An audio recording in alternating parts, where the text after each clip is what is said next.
The idea that runs through the album, Snipe is a mythical creature. Looks like whatever the person describing the snipe makes it out to be. That's kind of what me and the band were doing as far as like hunting this sound. What is this sound that we're chasing after?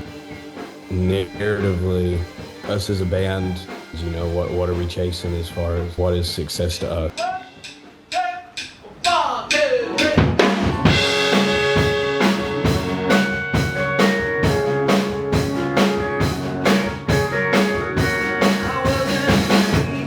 I was texting back and forth with Rick, just telling him about this trip that I took when I was 15 with my uncle to tour Kerouac's birthplace. There was a statue there that had a bunch of drawings on it meant to represent the melding of Kerouac's Buddhist beliefs with his Catholic raising.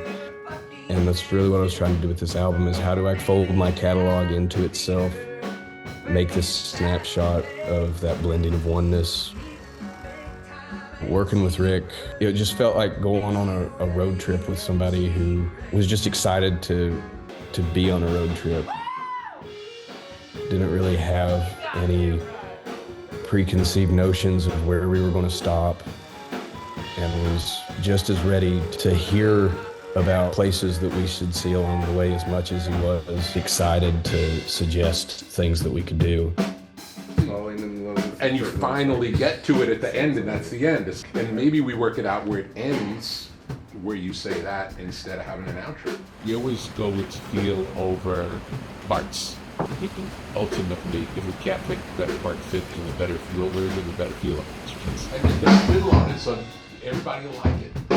Yeah, come on, man. Oh, Lord. I first heard him when he put out his first album. There was some energy in his voice that sounded so different than anyone else. And any opportunity to get to work with someone that great was a blessing.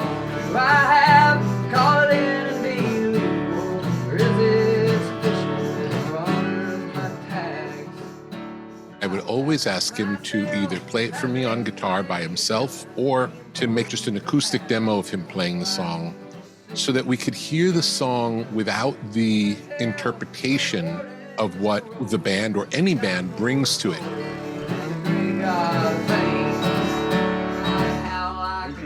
Sometimes when you play with the confidence and know we already got one, less pressure. Absolutely.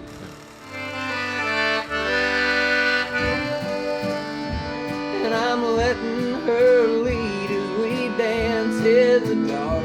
There were some songs that we would do every day for, I don't know, a week.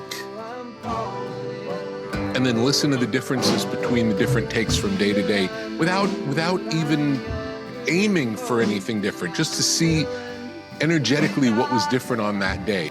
And then just would do performances until they sounded undeniable.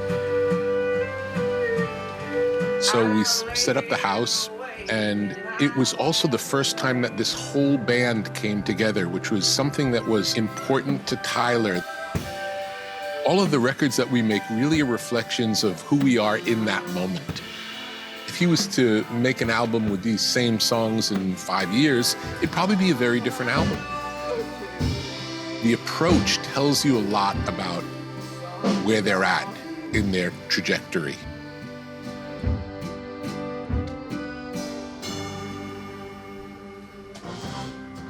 Watch out where you reach. I mean, essentially, he hit me up and just said, hey, would you at all be interested in working on a song or two? And I said, yeah, of course. So he liked the songs, but he wanted it to be pushed a little more sonically. And then I pretty much worked on the entire rest of the record over the next 6 or 8 months. Kind of sit behind your vocal. And then it just kind of poked out in the space between phrases, I was noticing. Oh, yeah. Is that what you were getting at? Yeah, I felt like I liked it. I think I could do a better pass behind the second verse. I think it was taking all of these tracks that the band had made with Rick in Hawaii. Wow, got a lot better. I haven't heard it sound this good. And, opening them up all in our studio and then bringing up just the drums and seeing if we could make the drums sound even crazier than they sounded. You know, they sounded beautiful and clean and pristine. But I think that for a lot of the songs, what he needed was something that sounded just dirtier and stranger. How can I take this and heighten what's happening in a way that feels less just like a standard drum kit and more like a transmission from outer space? And I remember I sent it back once, of kind of a tentative pass of like, here's some ideas. And he essentially sent it back and said, you can go way harder than this, which I took to kind of be carte blanche. I want to go to India, to places, to paper, to visuals, to words. It felt like once you find the way into each individual song, like everything else just spelled itself out.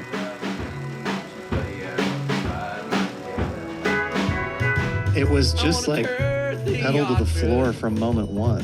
I mean, that dude loves to work. I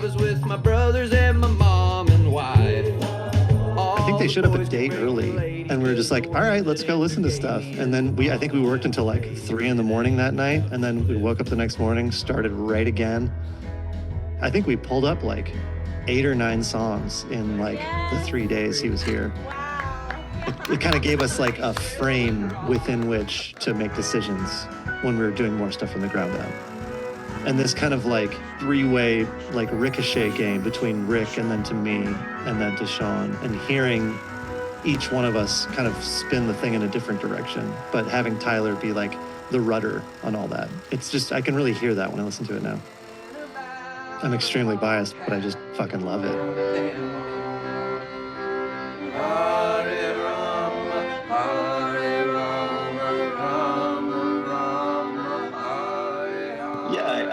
Asked to work on the mixing for the Tyler album, and I mean, I had just been kind of tracking him for a while. He just seemed like one of the most exciting voices that had come out in years and years and years. Running him a country band, rock dogging in a stripped out band. You hopped in there. I met with Tyler first. He described their space where they rehearsed, him and his band, and he said, you know, it was kind of, there was like always like a little bit of feedback, and you know, and it was just hot and it was sweaty, and like the room would echo a little bit in weird ways and stuff like that. It wasn't treated, and he was just hoping that there was some way of kind of reproducing that feeling a little bit. I have a warehouse that has like a lot of reflections in it, a lot of echo. Oftentimes, instead of like sending something through a reverb or something like that, which would be the traditional way of mixing something, I would send like a guitar or his voice into the big PA. I would then re-record it echoing and bouncing off the walls, and use that in addition to like the more clean mic to kind of create kind of these reflections and kind of this a little bit of extra chaos. You can kind of tell by his music and his lyrics and how far he's kind of willing to take risks. And I always find those people really thrilling to be around and work with, because I mean, that's a dream collaborator, really, you know, someone who isn't afraid.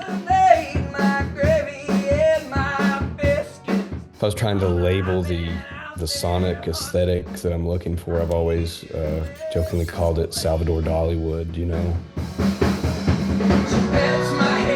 I've had a lot of these experiences in my life, fueling that creativity. You know, I'm still that same clubfoot kid at the dead end of a holler.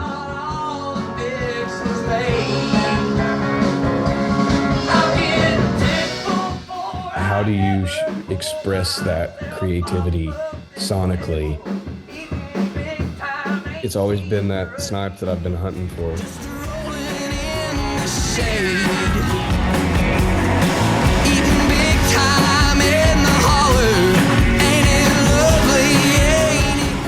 It's great. Thanks, man. I love it.